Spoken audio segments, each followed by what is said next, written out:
This woman was left shocked when she lightly touched an old sword and got a deep cut on her finger. Within moments, black marks began to appear on her palm, gradually spreading across her entire body. Then suddenly, black blood started coming out of her mouth, and she collapsed to the ground. The others quickly picked her up and made her sit on a chair, but it was as if she was under the influence of some strange force. Just then, the lights went out, and when they came back on, the woman had vanished.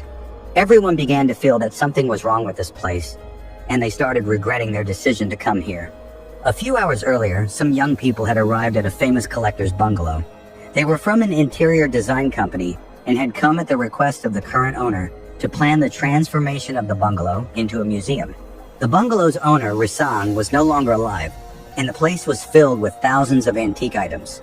So his children had called Nina and her assistants to take care of the artifacts. Risang's son took everyone inside. They were amazed at the sight of the interiors. One of the team members, Hannah, noticed that the bungalow had only one entrance. She said if it was to be converted into a museum, a second exit would be essential to prevent chaos during crowds. Another team member pointed out that the building was very old and would need to be reinforced for safety. Yet another member was attentively noting everyone's comments. During dinner, Ratty expressed that he wanted a display plan ready within 3 days, but the bungalow was huge, which made the task difficult. Nina decided that everyone would have to start working overtime from that very night. Hannah was a bit upset but agreed. However, one of the team members continued to feel a strange, eerie atmosphere. It was 10 p.m. and everyone was busy with their work. During this time, the security guard finished his duty and handed a torch to David, telling him that there were frequent power outages in the area. He also gave a walkie-talkie to the professor so they could stay in contact if needed. Just as the guard was about to leave, the power suddenly went out. After a short while, the electricity came back, and everyone resumed their work. However, a woman named Sandra was trying to avoid doing her work. This angered David, and he scolded her. In the heat of the argument, she accidentally pressed a switch. That switch opened a door to a secret basement that none of the team members knew about.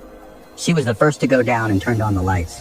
Slowly, everyone followed her down and were shocked to see many rare artifacts. Ruddy was surprised that his father had hidden all these things. At that moment, Mayang started looking at a stone tablet that told a story of an ancient king who had died in battle but was never mentioned in history. It said that his tomb had been excavated in 1970, but a rare artifact had gone missing from there. Strangely enough, that very artifact was now in the basement. On the other hand, Sandra touched an old sword. That small act turned out to be a big mistake. It triggered the same event that had started the original story. Everyone began to wonder where Sandra had gone. Suddenly, the power went out again, creating an atmosphere of fear. Everyone picked up their torches and tried to leave the place quickly. Sandra was then seen standing on top of a statue. Before anyone could react, she vanished in an instant. Panic set in, and everyone's hearts started pounding as they searched for her in all directions. Suddenly, she reappeared and lunged at the professor. She pushed him to the ground, dragged him into a corner, and then plunged the old sword she was holding into his stomach. Then she was thrown about 5 meters away. Everyone was stunned to see this. Now they realized that the situation had become very serious. As soon as Sandra turned to the other side, the rest ran to lift the professor, hoping to somehow get him out of the basement.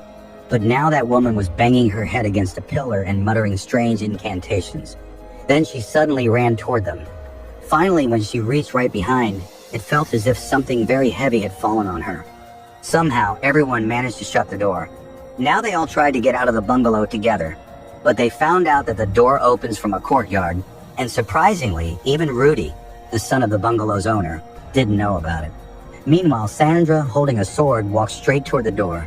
She caught Nina and licked her face. David, who was standing nearby, picked up an ancient artifact and struck it on her head, but it had no effect. Instead, David was kicked and flung far away. Now picked up a long spear, and after a moment's thought, ran straight at Sandra. He drove the spear into her chest. Thick black blood started flowing rapidly. Everyone thought the danger was over.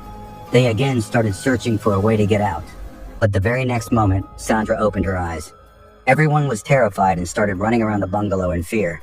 The three of them somehow managed to hide in a room on the upper floor. Sandra began banging loudly on the door.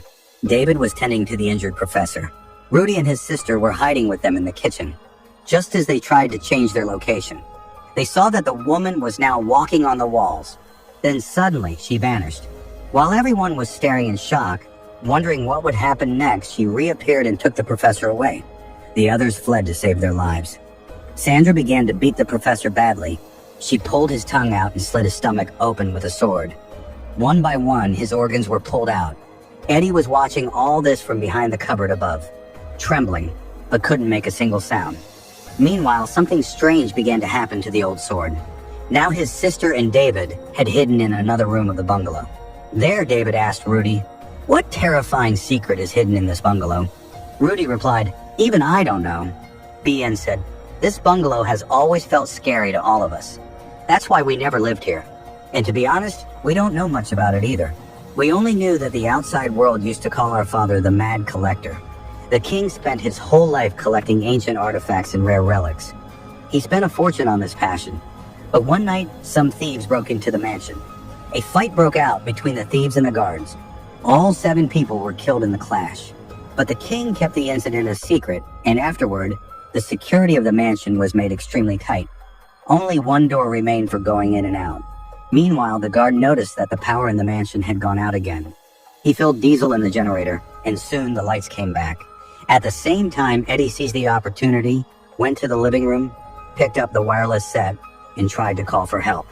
Just then, a terrifying scream of a woman echoed in his ears. Terrified, he fell to the ground.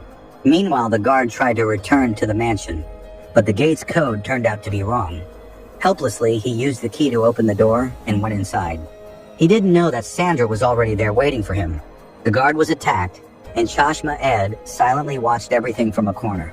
Just then, that old sword bent once again. This was the 3rd time it had done so.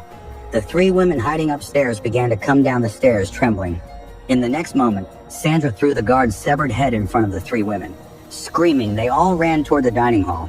One woman quickly climbed onto the table and lunged at Hina, aiming to stab the sword into her eyes. Just as she was about to do it, Hannah kicked her forcefully and pushed her back. The other 2 women also came to help Hannah. Hearing all this from another room, David ran out. He picked up a chair and smashed it into Sandra with full force. Then all of them together pushed the dining table and pinned her down.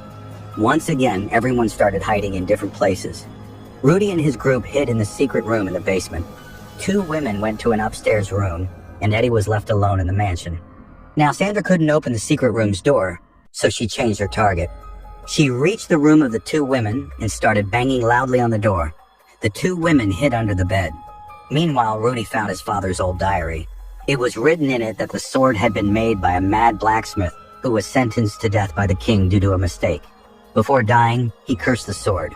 Whoever keeps it with them would go insane and start killing people. Every time it took a life, the sword would bend once. Only after it bent 7 times would it straighten again. Rudy remembered that in the old robbery case too, 7 people had been killed. Now everyone began to feel that tonight, once again, 7 people would die. Meanwhile, Sandra had reached upstairs. She dragged Nina out from under the bed and stabbed her in the stomach with a sword. Hannah, holding her breath, remained quietly hidden under the bed. The sword bent further for the 3rd time. David was worried about Hannah. Without caring for his own life, he came out of the basement and finally managed to save Hannah. The others also came out. Sandra was now mumbling chants in a terrifying voice. Just then, an arrow came from somewhere and hit David directly. Groaning in pain, he threw the cursed sword aside. Bian was about to pick it up, but Sandra reached there first and severely injured Bian's hand. Hannah picked up a piece of wood lying nearby and struck Sandra hard. The sword fell to the ground again, and Rudy quickly picked it up. Another blow from Hannah pushed Sandra into unconsciousness.